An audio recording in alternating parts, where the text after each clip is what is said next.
Ghairu muhtaromin atau hewan yang tidak dimuliakan. Jadi ada hewan yang dimuliakan, ada hewan yang tidak dimuliakan. Yang termasuk hewan yang tidak dimuliakan itu sitatun, ada 6. Siapa? Tarikus sholat.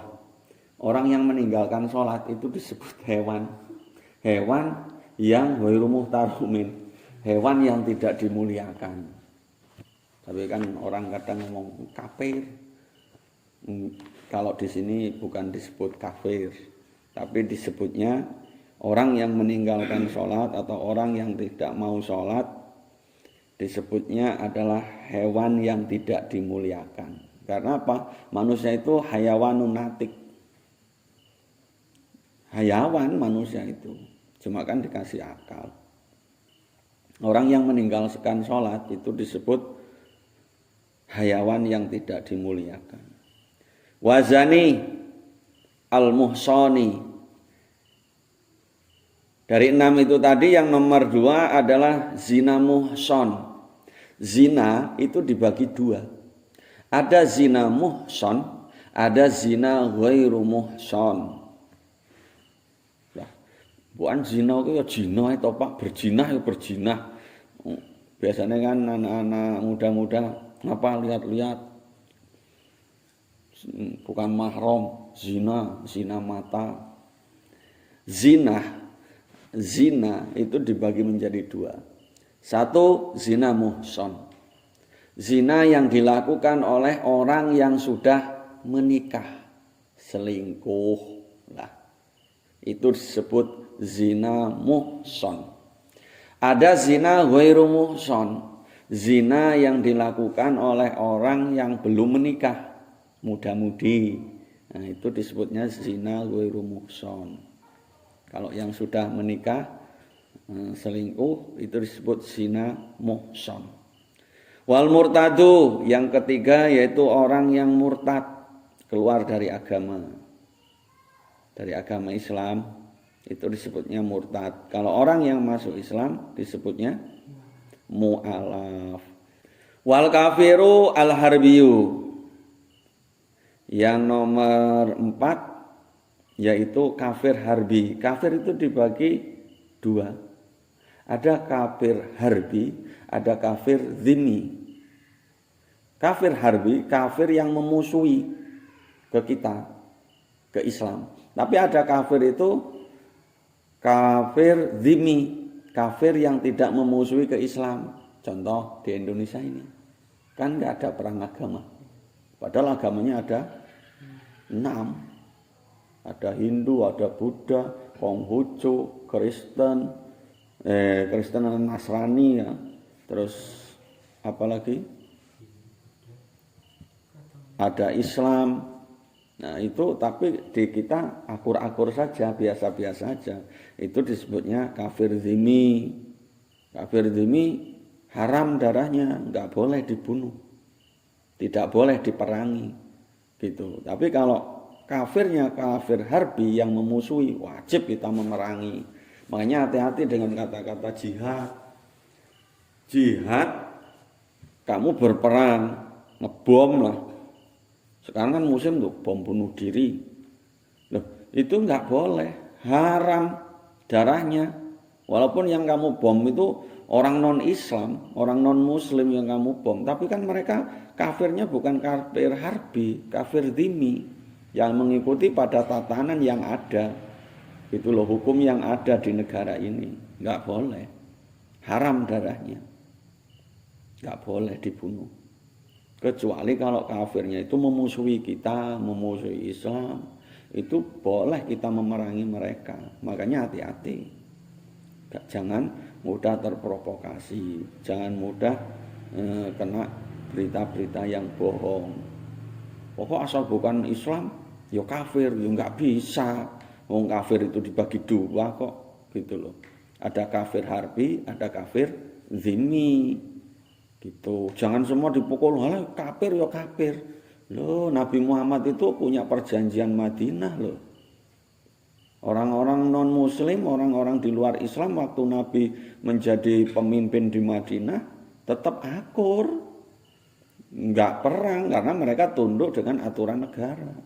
Gitu. Tidak memusuhi ke Islam. Kemudian yang termasuk dari hewan yang tidak dimuliakan yang berikutnya adalah wal kalbu al akoru. Anjing sing galak. Kemudian wal khinziru, celeng atau celeng itu babi. Jadi ketika kamu ada air 1 ember, posisinya, baik itu di situ ada hewan yang dimuliakan atau hewan yang tidak dimuliakan, contohnya ada anjing, kehausan, itu bagaimana? Air itu kamu kasihkan ke anjing untuk dia minum, kamu wudunya menggunakan tayamum, gitu. Ada satu kisah itu, orang pelacur, lonte lah. Kalau orang sini ngomongnya lonte, kalau di Malang sana sebutnya balon atau begenggek.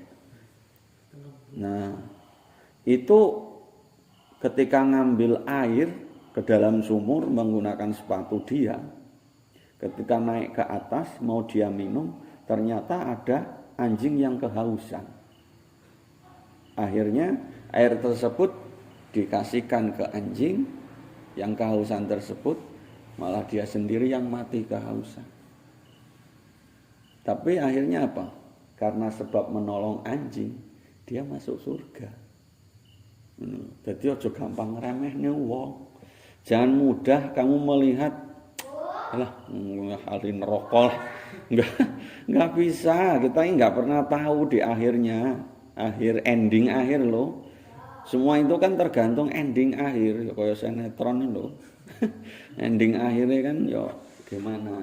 Jadi jangan mudah mengklaim, jangan mudah mendiskriminasi, jangan mudah mengvonis orang lain. Kalau dia itu enggak benar jadi ahli neraka, kita enggak pernah tahu. Hidayah Allah itu datang ke dia atau tidak, kita enggak pernah tahu. Jadi jangan mudah memvonis orang lain. Contohnya itu, ada pelacur ngambil air, kasihkan ke anjing yang kehausan, malah dia sendiri yang mati karena kehausan. Malah jadi sebab yang masuk surga. Kalau di kitab Riyad malah membunuh 99 orang. Gitu loh. Nanya ke pendeta. Nanya ke seorang pendeta lah. Apa-apa lah jenenge. Kira-kira kalau saya tobat diterima enggak sama Tuhan? Wah, enggak lah. Sekarang dosamu bunuh 99 orang ya. Ya udahlah kalau enggak diterima tobat saya tak genepin aja jadi 100. Bunuh. Itu tadi, orang itu tadi yang ditanya itu. Akhirnya dia berjalan. Datang ke seorang ulama. Ulama, saya ini sudah membunuh 100 orang. Barusan aja tak genepin 100. Itu kalau saya tobat, itu diterima atau tidak tobat saya? Kata seorang ulama, gimana? Tobat kamu diterima. Tobat seseorang itu diterima selagi ruh itu belum nyampe di tenggorokannya. Kapanpun, dimanapun, ketika orang tersebut ingin bertobat yang taubatan nasuha, tobatnya akan diterima. Gitu. Akhirnya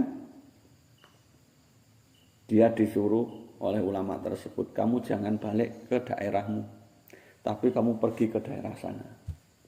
Karena apa? Kalau pergi ke daerahnya lagi, ya kumat lagi. Kamu harus pergi ke daerah sana. Ketika dalam tengah perjalanan, di dalam perjalanan belum nyampe, dia meninggal dunia di tengah perjalanan. Akhirnya apa? Terjadi perebutan kontra di antara malaikat rahmat dan malaikat adab. Kata malaikat adab, ini jatah saya ini. Bunuh orang 100 kok, jatah saya. Kata malaikat rahmat, ya enggak bisa dong. Dia perjalanannya udah tobat kok. Sedangkan Allah itu Maha Pengampun. Allah itu Maha luas ampunannya. Jadi ini ya jatah saya. Gitu loh.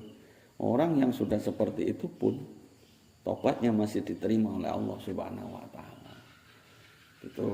Jadi orang-orang yang kafir, orang-orang yang zina muson, orang murtad, itu kalau di kitab Sabinah ini disebutnya adalah hayawan ghairu muhtaromin, hewan yang tidak dimuliakan.